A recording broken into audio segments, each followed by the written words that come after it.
Lieutenant Colonel Ronald C. Speirs was a United States Army officer who served in the 506th Parachute Infantry Regiment, 101st Airborne Division during World War II. He was initially a platoon leader in either C or B Company of the 1st Battalion of the 506th Parachute Infantry Regiment. Speirs was reassigned to D Company prior to the Normandy Invasion, before being reassigned to E Company, which he commanded at the end of the Battle of the Bulge and Bastogne. Speirs also served in Korea where he commanded a rifle company, and later became the American governor for Spandau Prison in Berlin. He reached the rank of captain while serving in the European theater during World War II and retired as a lieutenant colonel. Speirs was portrayed in the television miniseries Band of Brothers by Matthew Settle. Youth: Speirs was born in Edinburgh, Scotland, in 1920 and spent his first few years there until he emigrated with his family to the United States, arriving in Boston, Massachusetts, on December 25, 1924. He attended military training in high school, which led to a commission as a second lieutenant in the infantry. Speirs then volunteered for the paratroopers. He served as a platoon leader with Dog Company, 506th Parachute Infantry Regiment at Camp Tocco, Georgia and was shipped to England shortly before Mission Albany. Military service: Speirs parachuted into Normandy on June 6, 1944 and quickly met with fellow troops after landing. He assembled a small group of soldiers to assist during the Brecourt Manor assault, where he single-handedly captured the 4th 105mm howitzer. Speirs' platoon spent the night of June 6 being shuffled in position with other platoons as the company was arranged for battle to begin early the next morning. A rolling artillery barrage had been coordinated in support of the ground assault on the morning of June 7.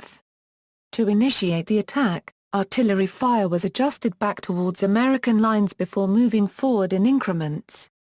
Speirs ordered his platoon to hold position until the fire was completed to prevent serious casualties and fratricide.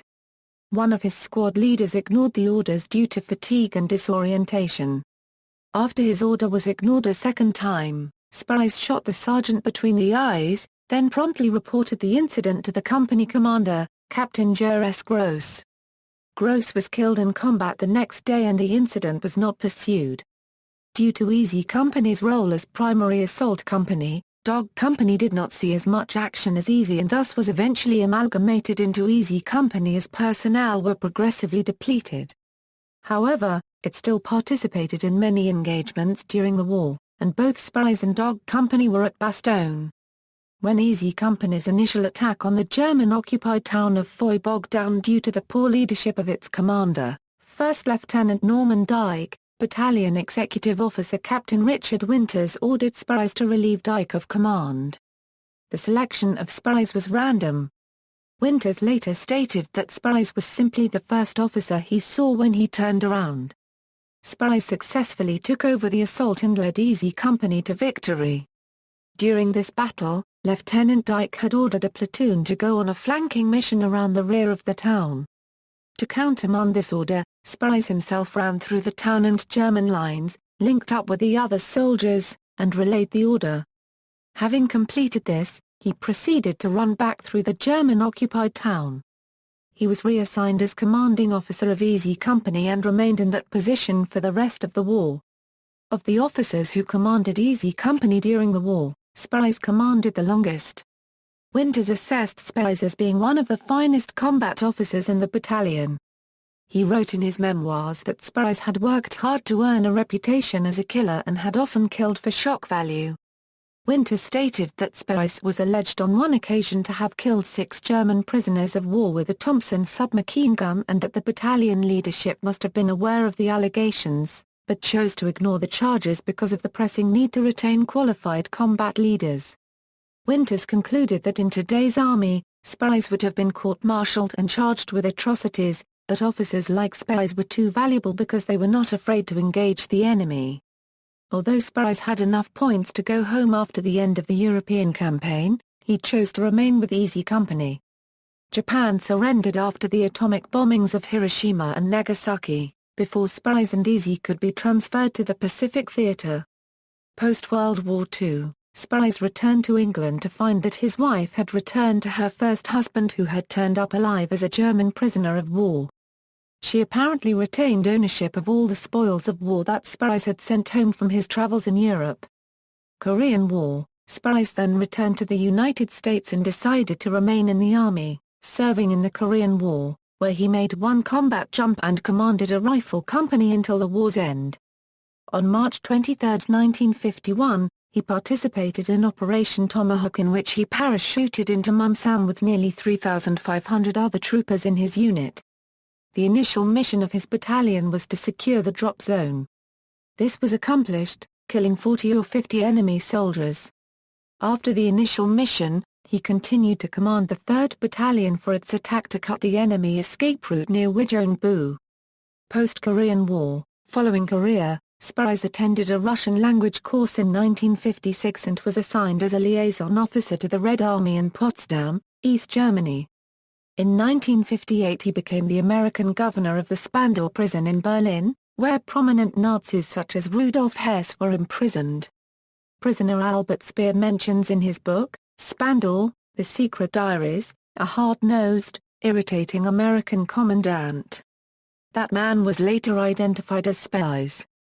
Laotian Civil War. In 1962, Speirs was a member of the U.S. mission to the Royal Lao Army, where he served as a training officer and mobile training team for Operation White Star, which was then managed by the Military Assistance Advisory Group in Laos.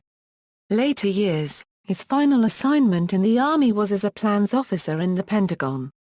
He retired as a lieutenant colonel in 1964. Although he did not normally attend the yearly Easy Company reunions, Speirs met with some Easy Company members several times and attended at least one reunion in 2001. He died on April 11, 2007, in St. Marie, Montana, where he and his wife lived part-time. He was survived by his son Robert and 3 grandchildren, as well as several stepchildren and step-grandchildren. Speirs' life story was featured in the 2010 book A Company of Heroes, Personal Memories About the Real Band of Brothers and the Legacy They Left Us. Awards and decorations, see also. List of Easy Company veterans, references.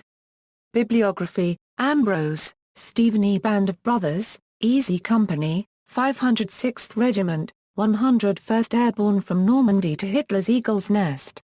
Simon & Schuster. ISBN A978-0-7434-6411-6. Winters, Richard D., with Cole C. Kinkseed. Beyond Band of Brothers, The War Memoirs of Major Dick Winters, St. Martin's Press.